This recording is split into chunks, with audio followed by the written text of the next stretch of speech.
حضرت ادریس علیہ السلام کے بعد بنی آدم نے کن 5 بتوں کو اپنا خدا بنایا؟ حضرت نوح علیہ السلام کے ساتھ ان کی قوم کیسے پیش آتی تھی؟ کشتی کی تیاری میں استعمال ہونے والی لکڑی کہاں سے آئی؟ طوفان نوح آنے کی کیا کیا نشانیاں دی گئیں؟ یہ اور اس طرح کے تمام سوالات کے جوابات جاننے کے لیے ہماری آج کی ویڈیو کو دیکھتے رہیں، ہمارے چینل کو سبسکرائب کریں اور بیل آئیکن کو کلک کریں تاکہ ہماری آنے والی تمام ویڈیوز آپ تک بر وقت پہنچ سکیں۔ ناظرین، جیسا کہ ہم آپ کو قصہ ادریس میں بتا چکے ہیں کہ جب حضرت ادریس علیہ السلام کو زمین سے اٹھا لیا گیا تو شیطان مردود نے ان کی شکل کا بت بنا کے بنی آدم سے بت پرستی سے شرک کا آغاز کروایا، تو مغرب سے مشرق اس کا رواج دنوں میں عام ہو گیا۔ لوگ مالک حقیقی کو بلا بیٹھے۔ ایسے میں گنتی کے کچھ اللہ کے نیک لوگ موجود تھے جو بنی آدم کی ہدایت کے لیے ان کی تبلیغ کرتے رہے اور انہیں توحید کی دعوت دیتے رہے تاکہ لوگ گمراہی کے اندھیروں میں روشنی پا کر بھٹکنے سے بچ جائیں۔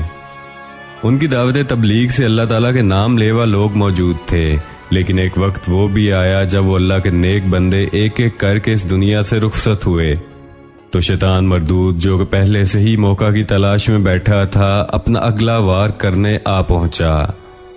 اس نے لوگوں کو اکٹھا کیا اور انہیں کہا کہ میں بہت پریشان ہوں، بہت دکھ میں مبتلا ہوں کہ یہ جو نیک لوگ ہمارے رہنما تھے وہ ایک ایک کر کے اس دنیا سے رخصت ہو گئے ہیں۔ یہ تو اتنے عظیم تھے کہ ان کو قیامت تک ہمارے بیچ رہ کے ہماری رہنمائی کرنا چاہیے تھی، پر افسوس یہ رخصت ہو چکے ہیں۔ اب آہستہ آہستہ ان کی برکتیں اور ان کا ذکر تک ختم ہو جائے گا۔ لوگوں نے اس کی ہاں میں ہاں ملائی اور کہا کہ تم بالکل ٹھیک کہتے ہو، ان نیک لوگوں کی موجودگی سے ہم سے بلائیں دور تھیں اور ہم بھٹکنے سے بچے ہوئے تھے۔ شیطان نے جب دیکھا کہ لوگ اس کے مطلب کی بات پہ آ رہے ہیں تو اس نے چالاکی کی اور کہنے لگا یہ لوگ تو اس دنیا سے چلے گئے ہیں، لیکن ہم ان کی یاد کو کبھی اس دنیا سے نہیں جانے دیں گے۔ ہمیں کسی طرح ان کی یاد کو محفوظ کرنا چاہیے تاکہ ہم ان نیک لوگوں کو بھول نہ سکیں۔ اس کے جواب میں لوگوں نے کہا کہ ان کی یادیں تو ہمارے دلوں میں محفوظ ہیں۔ تو شیطان بولا، وہ یادیں جو تمہارے دلوں میں محفوظ ہیں وہ تو تمہارے ختم ہونے کے ساتھ ہی ختم ہو جائیں گی۔ یادیں تو ایسی ہونی چاہیے کہ آنے والی نسلیں بھی ان عظیم لوگوں کے بارے میں جان سکیں۔ کیوں نہ ایسا کیا جائے کہ ان کی تصویریں یا مجسمے بنا کے چوک میں رکھ دیے جائیں تاکہ لوگ صدیوں تک ان نیک لوگوں کو بھول نہ سکیں۔ لوگوں نے کہا کہ یہ کام تو ہمیں نہیں آتا۔ شیطان نے یہ کام اپنے ذمے لیا اور ان نیک لوگوں کی اشکال کی تصویریں اور مجسمے بنائے جو خوبہو ان نیک لوگوں جیسے تھے۔ کچھ عرصہ تک تو وہ مجسمے یوں ہی یاد کے طور پر رکھے گئے، لیکن جیسے ہی ایک نسل کا خاتمہ ہوا اور اگلی نسل جوان ہوئی تو انہیں ان مجسموں کی حقیقت کے بارے میں تجسس ہوا کہ یہ آخر ہے کس کے۔ تب شیطان نے انہیں کہا کہ تمہارے باپ دادا ان مجسموں کی پوجا کرتے تھے، اس لیے ان پہ بارشیں برستی تھیں اور وہ خوشحال تھے۔ یہ بات جب انہوں نے سنی تو وہ نئی نسل تھی، ان کا انداز بھی نیا تھا۔ انہوں نے ان میں سے 5 بڑے مجسموں کو باقاعدہ نام دیے جو کہ ود، سوا، یغوس، یعوق اور نصرہ تھے، اور جہاں جہاں وہ 5 نیک لوگ جن کی شکل پہ وہ مجسمے بنائے گئے تھے بیٹھا کرتے تھے ان مجسموں کو وہاں وہاں رکھ دیا گیا، اور ایسے وہ 5 بڑے بتوں کی باقاعدہ طور پر پوجا کرنا شروع ہو گئے۔ ایسے ان 5 بڑے بتوں کی پوجا پورے عالم میں پھیل گئی۔ مورخ لکھتے ہیں کہ 5 بتوں کی پوجا عرب تک بھی پہنچ گئی۔ ایک روایت میں ہے کہ وہ 5 بت جن کی پوجا حضرت ادریس علیہ السلام کے بعد عام ہوئی وہ ان کے بیٹوں کے تھے، لیکن اس روایت کے اتنے زیادہ شواہد نہیں ملتے۔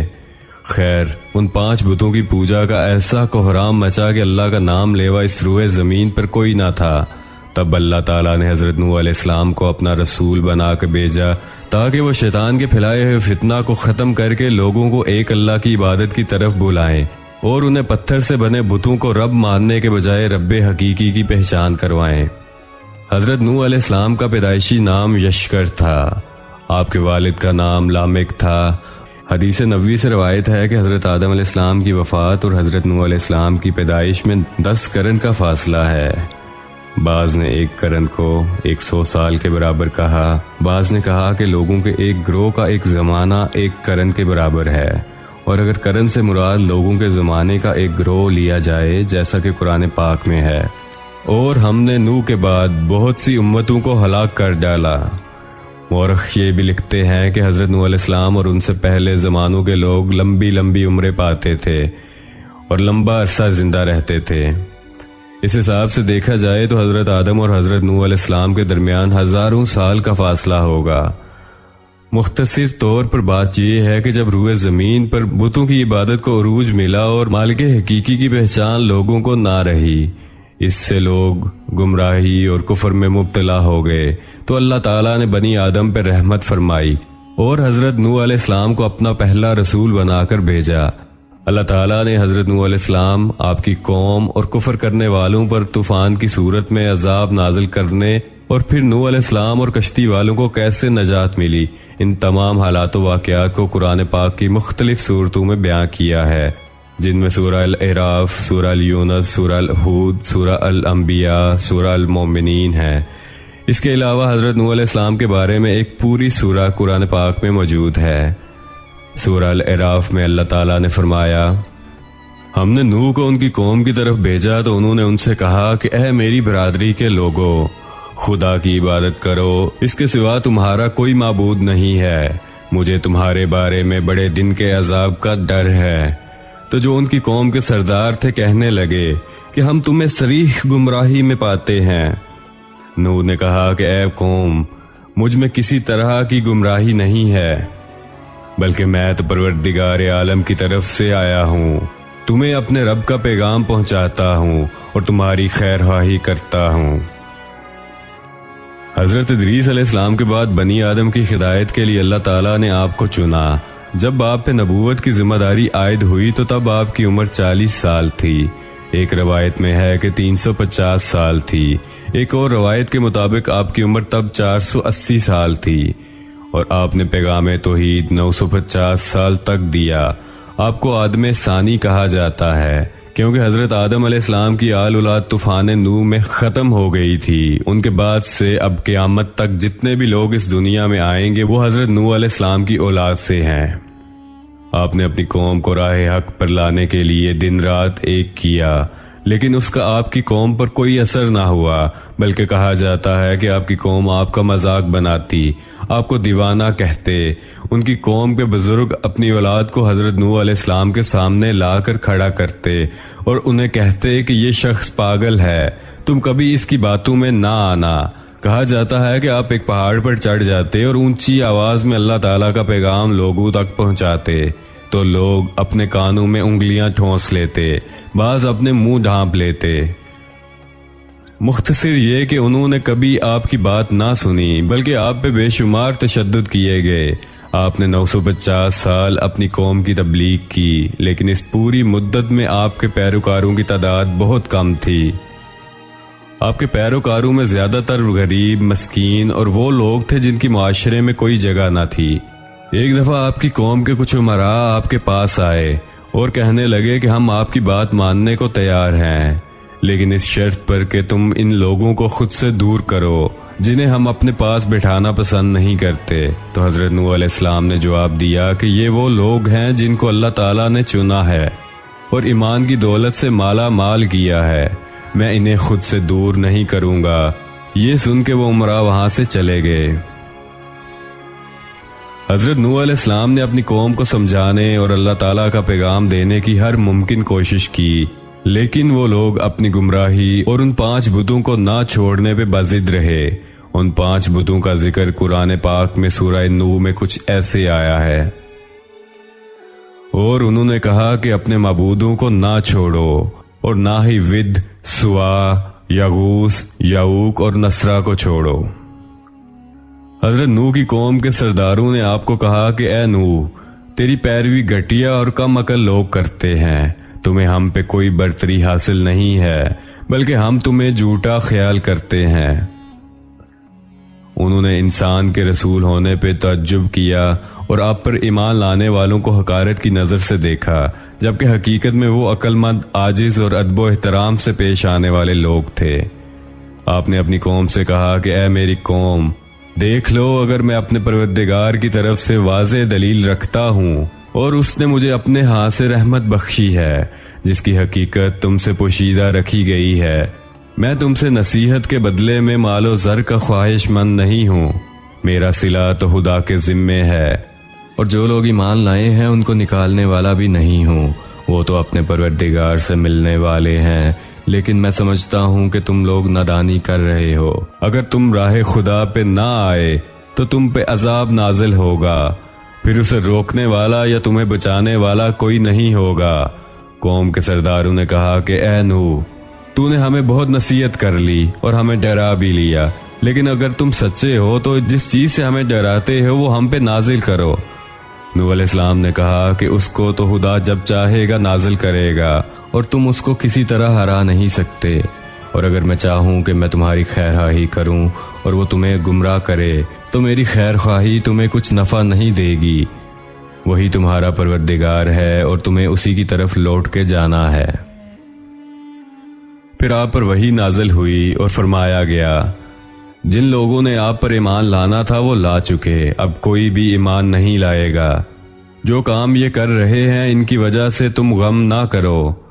وحی کے نزول اور اتنا عرصہ اپنی تمام کوششیں کرنے کے بعد آپ پر یہ بات واضح ہو چکی تھی کہ یہ قوم راہ حق پر نہیں آئے گی، تو آپ نے اللہ تعالیٰ سے دعا کی۔ اس دعا کے الفاظ سورہ نوح میں کچھ ایسے بیان ہوئے جن کا مفہوم یہ ہے، اے میرے رب، میں اپنی قوم کو رات دن بلاتا رہا لیکن انہوں نے میری ایک نہیں مانی، بلکہ وہ چالیں چلتے رہے، اپنی نسلوں کو بت پرستی کی نصیحتیں کرتے رہے۔ اے میرے رب، تو اس روئے زمین پر کسی کافر کا گھر بستا نہ رہنے دینا، ورنہ یہ اوروں کو گمراہ کریں گے، اور جو ان کی اولاد ہوگی وہ بھی بدکار اور ناشکر گزار ہوگی۔ آپ کی دعا قبول ہوئی اور حکم باری تعالیٰ ہوا کہ اے نوح، تم ایک کشتی میرے حکم کے مطابق اور میرے سامنے بناؤ، اور جو لوگ ظالم ہیں ان کے بارے میں ہم سے کچھ نہ کہنا، کیونکہ وہ ضرور غرق کر دیے جائیں گے۔ شاید یہ حکم اس لیے دیا گیا تھا کہ کہیں اللہ کی طرف سے آنے والے عذاب کو دیکھ کر حضرت نوح کو رحم نہ آ جائے، اس لیے اللہ تعالیٰ نے انہیں پہلے ہی فرما دیا تھا کہ ان ظالموں کے بارے میں مجھ سے کوئی بات نہ کرنا، یقیناً یہ ڈبو دیے جائیں گے۔ روایت ہے کہ تب حضرت جبرائیل علیہ السلام حاضر ہوئے، وہ اپنے ساتھ جنت سے ایک درخت کی شاخ لائے، انہوں نے حضرت نوح علیہ السلام کو بتایا کہ اسے زمین میں لگا دو، آپ نے ویسے ہی کیا۔ کہا جاتا ہے کہ اس شاخ سے درخت بننے تک 40 سال گزر گئے، اتنا عرصہ آپ کی قوم میں کوئی اولاد پیدا نہ ہوئی۔ اللہ تعالیٰ نے آپ کی قوم کی عورتوں کو بانجھ کر دیا۔ جب 40 سال گزر گئے تو وہ شاخ ایک بہت بڑا درخت بن گئی۔ ایک روایت میں ہے کہ وہ درخت اس قدر بڑا ہوا کہ 600 گز لمبا اور 400 گز چوڑا ہو گیا۔ ایک روایت میں ہے کہ وہ ساگوان کا درخت تھا، بعض کہتے ہیں کہ صنوبر کا درخت تھا۔ خیر، جب وہ درخت تیار ہو گیا تو جبرائیل علیہ السلام حاضر ہوئے، انہوں نے حضرت نوح علیہ السلام سے کہا کہ اسے کاٹ کے اس کے تنے سے تختے بناؤ اور شاخوں کے ساتھ میخیں لگاؤ۔ آپ نے جیسے جبرائیل علیہ السلام نے بتایا تھا کشتی بنانا شروع کی۔ اسے بنانے میں آپ کو 40 سال لگ گئے۔ کہا جاتا ہے کہ اس کشتی کی لمبائی 1200 ہاتھ، چوڑائی 600 ہاتھ اور اونچائی 30 ہاتھ تھی۔ اسے 3 منزلوں میں تیار کیا گیا۔ اس کے اندرونی اور بیرونی حصوں پہ تارکول استعمال ہوا۔ اس کے سامنے والا حصہ اٹھا ہوا رکھا گیا تاکہ پانی کو چیرتا ہوا گزرے۔ اس کی ہر منزل 10 ہاتھ اونچی تھی۔ نچلی منزل جنگلی جانوروں کے لیے رکھی گئی، درمیانی منزل میں انسان اور اوپر والی منزل پرندوں کے لیے مخصوص کی گئی۔ اس کا دروازہ چوڑائی کی جانب تھا اور اسے اوپر سے مکمل طور پر بند کر دیا گیا تھا۔ اب جب کشتی تیار کر رہے تھے تو آپ کی قوم کے سردار آپ کے پاس آتے، آ کے آپ کا مذاق اڑاتے اور آپ پہ ہنستے، کہتے کہ دیکھو دیوانہ ہے یہ، خشکی میں کشتی بنا رہا ہے۔ آپ انہیں کہتے کہ آج تم مجھ پہ ہنس رہے ہو، لیکن کل کو ایک دن ایسا آئے گا کہ ہم تم سب پہ ہنسیں گے۔ اللہ تعالیٰ نے حضرت نوح علیہ السلام کو طوفان آنے کی چند نشانیاں بتائی تھیں، جن میں سے ایک یہ تھی کہ جب تنور ابل پڑے اور آسمان کے دروازے کھول دیے جائیں تب سمجھ لینا کہ وقت آ گیا ہے، اور تب زمین پہ موجود تمام جانوروں کے 2 جوڑے یعنی ایک ایک نر اور ایک ایک مادہ کو کشتی میں لانا شروع کر دینا۔ یہاں تنور ابلنے کے مطابق بعض علماء نے یہ کہا ہے کہ حضرت نوح علیہ السلام کے پاس جو تنور تھا وہ حضرت حوا علیہ السلام کا تھا، جس سے وہ حضرت آدم کے لیے روٹیاں بناتی تھیں۔ وہ نسل در نسل آپ تک منتقل ہوا، اس کے ابلنے کا ذکر ہے۔ بعض کہتے ہیں کہ تنور ابلنے سے مراد زمین سے پانی نکلنے کی تھی، کہ جب زمین سے چشمے جاری ہو جائیں، اور آسمان کے دروازے کھلنے سے مراد کہ جب آسمان سے موسلادھار بارش شروع ہو جائے، یا آسمان اور زمین دونوں طرف سے پانی کھول دیا جائے تو سمجھ لینا کہ وقت آ گیا ہے۔ ناظرین، یہاں ہمارے سلسلہ دی لیڈنگ لائٹس کی آج کی کہانی کا پہلا حصہ مکمل ہوا۔ اگلے حصہ میں ہم آپ کو بتائیں گے کہ تنور ابلنے کے بعد حضرت نوح علیہ السلام نے کیسے زمین پہ موجود تمام جانوروں کے 2 جوڑے کشتی میں سوار کیے۔ حضرت نوح علیہ السلام کے ساتھ کشتی میں اور کون کون سوار ہوا، اور جب طوفان آیا تو قوم نوح پہ کیا گزری، اور اس کے ساتھ ساتھ طوفان کے تھم جانے کے بعد کے واقعات کے بارے میں جاننے کے لیے ہماری اگلی ویڈیو تک انتظار کرنا ہوگا۔ جانے سے پہلے ہماری آج کی ویڈیو کو لائک کریں، ہمارے چینل کو سبسکرائب کریں اور بیل آئیکن کو کلک کریں تاکہ ہر نئی آنے والی ویڈیو آپ تک بر وقت پہنچ سکے۔ شکریہ۔